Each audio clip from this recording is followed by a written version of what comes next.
Okay, let's unpack this. We're diving into a resource today that really gets to the heart of a common challenge: building English fluency. Yeah, it's called English Fluency through Conversation and Practice. Right, and it's set up like a structured lesson aimed at intermediate learners. It had skills like listening, speaking, fluency itself, vocab, pronunciation. Pretty much the core stuff. So the mission for this deep dive is to really get under the hood of this guide, understand its structure, its methods, and the practical ways it suggests you can actually make progress. Find those nuggets, basically. Exactly. Whether you need a daily routine or maybe a script for teaching or just some solid ideas, we've got the whole breakdown. And what's interesting, I think, is how concrete it is. Fluency can feel vague, but this gives you like a step-by-step plan. It really does. It lays out a full practice session broken into parts. Timed parts, yeah. Yeah. It suggests the whole thing takes about, 2 hours? Around 2 hours. Yeah. Which sounds like a lot, but the structure makes it feel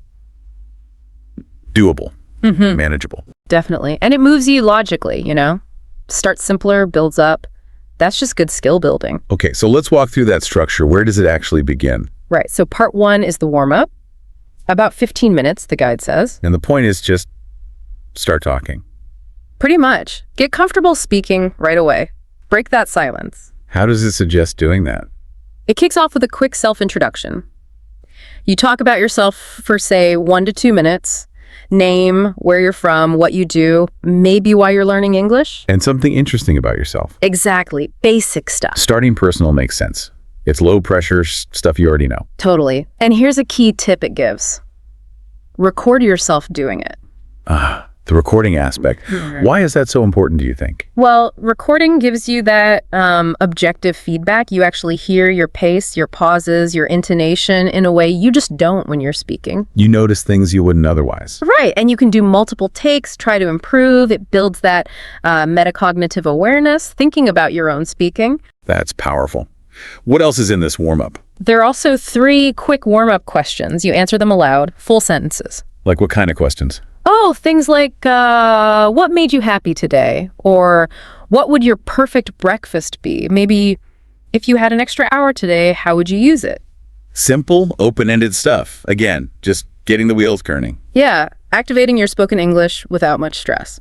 Okay, so after warming up, we move into part 2. This looks like it's building foundations. It is. Part 2 is about 20 minutes focused on vocabulary, listening, and pronunciation. And it's all tied together with a theme.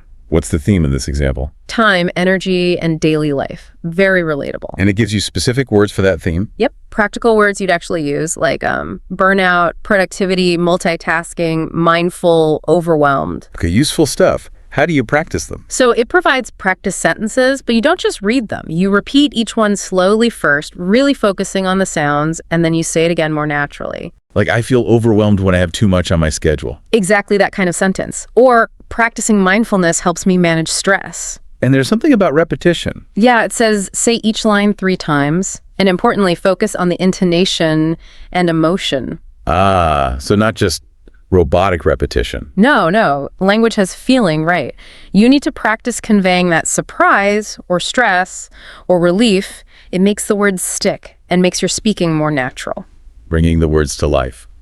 Makes sense. And then there's an application challenge. This is key. What's that involve? You have to use each new word in a sentence about your life. Speak it aloud. I feel overwhelmed when, or to avoid burnout, I try to. Oh, that's smart. Connecting it directly to your own experience. Absolutely crucial for retention. It moves the word from just, a definition on a page to something you can actually use in conversation because you've personalized it. Right. Makes it active knowledge. Okay, part 3 seems to step things up towards actual interaction. It does. Part 3 is the extended guided conversation. Another 20 minutes. The topic here is social media and technology. So how does the guided conversation part work? Well, it gives you a sample dialogue first. You read the lines, maybe with a partner or doing both roles yourself. Then you switch roles. Okay. Then you try to say the same things, but in your own words, without the script. And finally, record yourself and compare it to the original, or just listen back. That's a nice progression. From script to reformulation, what kind of sample lines? Things like, do you think we use social media too much? And a response about, checking your phone too often, that kind of thing. Very typical conversation starters. Right. And beyond the sample dialogue, it also gives you specific speaking prompts on the same theme. Like what? Questions like, is social media actually helpful or harmful? Or, have you ever taken a break from social media? Even if you could create a new app, what would it do? So this pushes you to think on your feet and express opinions on common topics, really simulating a discussion. Exactly. You're moving from repeating language to generating it yourself within a topic. Got it.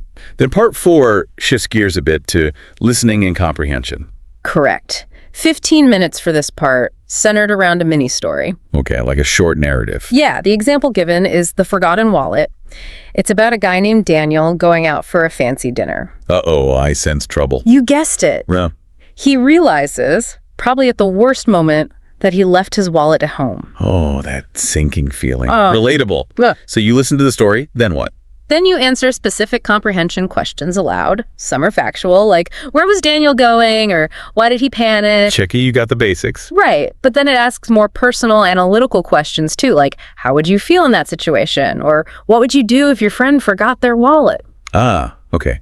So it connects the story back to you, makes you think and respond personally. Exactly. It pushes beyond just passive listening. Yeah. And then comes the retelling challenge. Retelling the story yourself. Yep.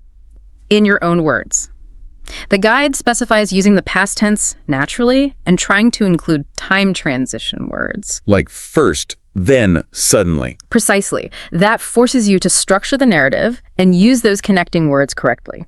It's really about turning that listening input into spoken output, using the right grammar. Yeah, retelling is such a powerful way to solidify understanding and practice structure. Okay, part 5 sounds super practical. Role play scenarios. Extremely practical. This is a 20-minute section where you practice real-life situations, stuff you're actually likely to encounter. Like ordering coffee or... Well, the examples given are a bit more involved.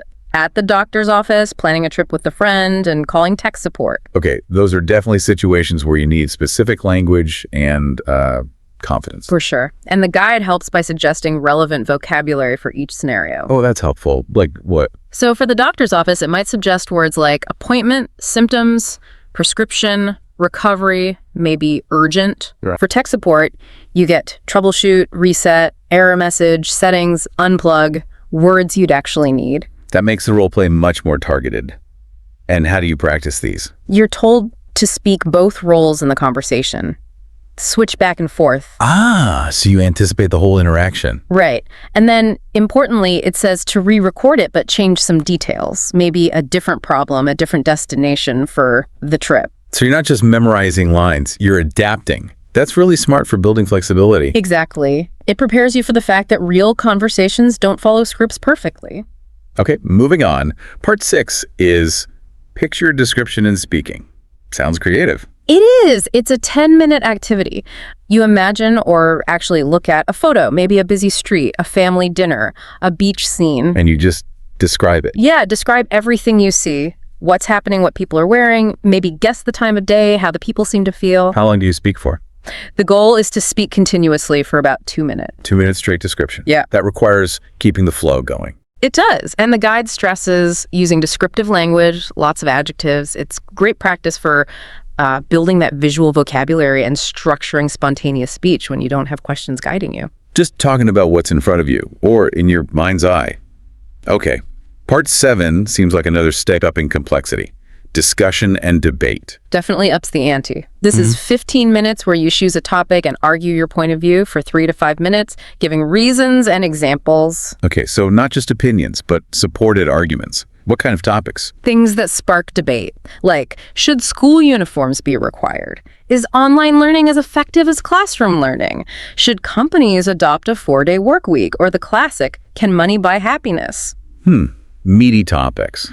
This is where you really practice organizing more complex thoughts, isn't it? Absolutely. It builds confidence for those deeper conversations where you need to justify your position. And does it give any help on how to structure that kind of talk? It does suggest a framework. State your opinion clearly. Give maybe 2 main reasons with examples for each. Briefly acknowledge the other side of the argument. Show you've considered different views. Right. And then end with a clear conclusion summarizing your stance. Having that structure is so helpful, especially when you're speaking off the cuff. It gives you a roadmap. It provides a scaffold, yeah. Helps you organize those complex ideas logically and persuasively. Okay, part 8 zooms back in on the mechanics, the actual sounds of English. Yes, 10 minutes focused on pronunciation, fluency, and tongue twisters. The classics, always tricky. Yep. It gives examples like red lorry, yellow lorry, or she sells seashells by the seashore, that kind of thing. Oh, and the 33 Thieves.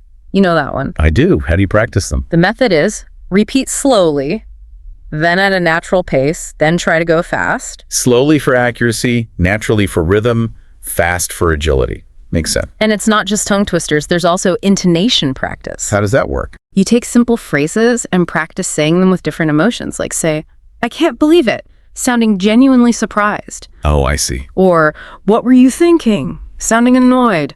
Or, that's amazing news, sounding really happy. Maybe, I'm not so sure about that, sounding hesitant. That's brilliant, because fluency isn't just speed or clarity. It's also about conveying meaning and feeling through your voice.